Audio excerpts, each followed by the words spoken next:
Hello toppers, today in this video we will be seeing regarding cholera. Let's see some historical points of cholera. First thing, that is cholera morbus, which we used to remember as an old terminology.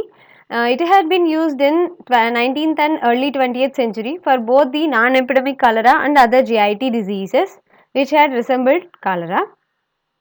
Then John Snow, he is the father of epidemiology, and he had found the link between cholera and contaminated drinking water. And another one important MCQ, he had identified the link by using the spot maps. Then the most famous personalities in microbiology, that is Robert Koch. So Robert Koch had identified this bacillus which is causing the disease, and next comes our Louis Pasteur, who had developed vaccines for both rabies and chicken cholera. Try to remember both the diseases. So Louis Pasteur had developed vaccines for rabies and chicken cholera.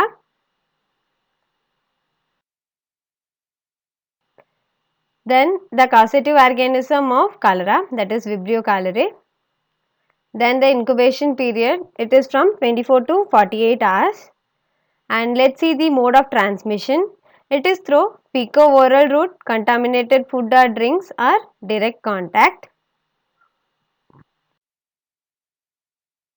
Then the most susceptible blood group to cholera is blood group O. And the recent most cholera outbreak had happened in Iraq. And in case of dark field microscopy, we can see darting motility or swarm of gnats or shooting star motility of Vibrio cholerae. And the pathogenesis of cholera is mainly because of the toxin, that is enterotoxin. There are two types of toxins, light toxin and heavy toxin. This light toxin usually bind with ganglioside. Ganglioside is nothing but sphingolipid which is present on the epithelial cell membrane, and this heavy toxin binds mainly, it activates the adenyl cyclase in the epithelial cell wall, so that cyclic AMP will increase.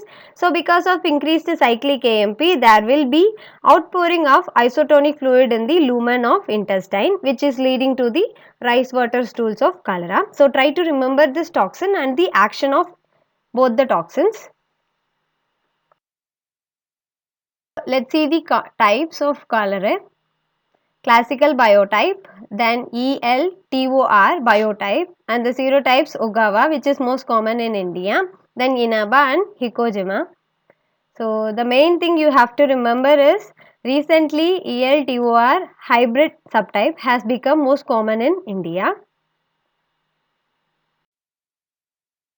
So let's see the clinical features of cholera. Everyone knows regarding the rice water stool, which is very painless, and here we will be finding no bloody stools, no abdominal pain, no fever, and here death is mainly due to dehydration and electrolyte imbalance. Then the diarrhea is of secretory type, and another one new terminology that we will be seeing is cholera sicca. It is one of the old terminology. What will be happening here? Here the fluids will be outpouring in a large quantity in the dilated bowel. So the mortality will be very high even before the onset of diarrhea and vomiting. This you have to remember, and this is more dangerous in case of children, and this is one of the rare condition which we can see in epidemic cholera. Laboratory diagnosis. So here stool and swab samples will be collected, and that will be collected even before the administration of antibiotics, which would be more helpful. Then here the media is more important in case of cholera. The holding or transport media which we will be using are Venkatraman Ramakrishnan medium Carey Blair medium, which is most commonly used medium, and then the second one is autoclaved seawater. Enrichment media, we will be using alkaline peptone water, Montsur tarocholate tellurite peptone water, and in case of plating media we will be using alkaline bile salt agar, Montsur gelatin tarocholate trypticase tellurite agar medium. So you can remember it easily by GTTA medium. Then TCBS medium, which is most widely used medium in plating type. So let's see a few guidelines for cholera control by WHO. The first thing, whenever there is an epidemic, we used to go for the verification of diagnosis.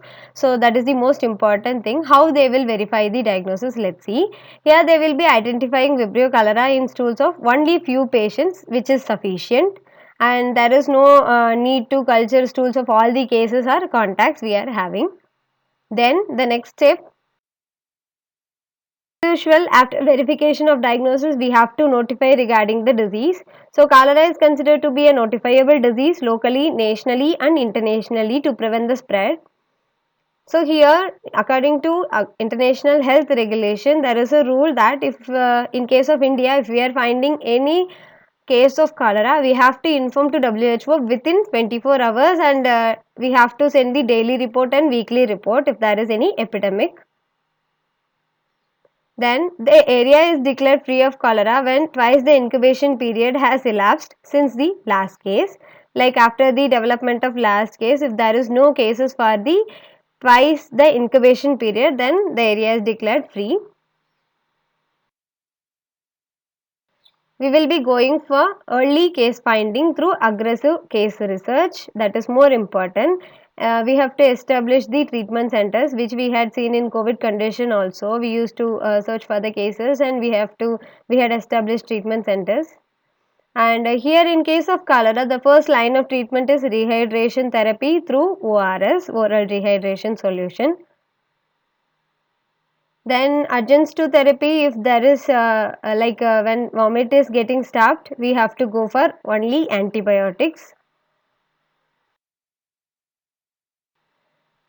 Then epidemiological investigation, there will be general sanitation measures and epidemiological studies should be conducted.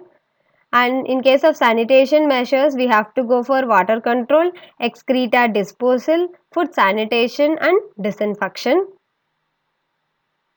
Then in case of chemoprophylaxis, mass chemoprophylaxis is not advised for total community, is only advisable for the household contacts or a closed community. We are not discussing in detail regarding the antibiotics.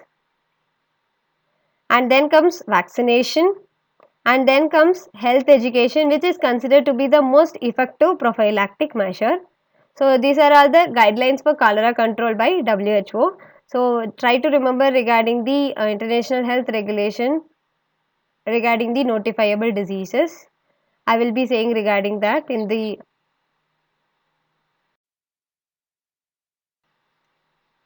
so few MCQ notes related to cholera. First one, vaccines contraindicated together are yellow fever and cholera vaccine. There should be a gap of 3 weeks or more between them.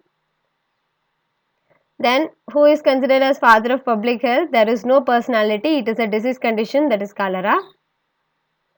And let's see the diseases under international health regulation. So, the diseases are cholera, yellow fever, plague, smallpox, wild polio, human influenza and severe acute respiratory syndrome. So, I will be talking regarding this international health regulation, what it is and why it is going on. International health regulation, that is recently it had been passed on 2005, which helps the countries working together to save lives and livelihoods caused by the international spread of diseases and other health risks.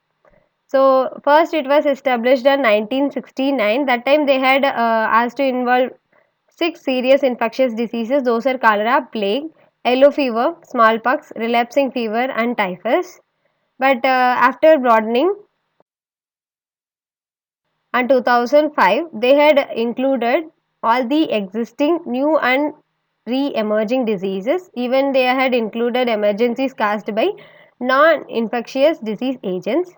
So here in case of IHR 2005, they had included smallpox, poliomyelitis due to wild type poliovirus, then SARS and human influenza to be as notifiable diseases. Thank you so much. These are all the important points related to cholera.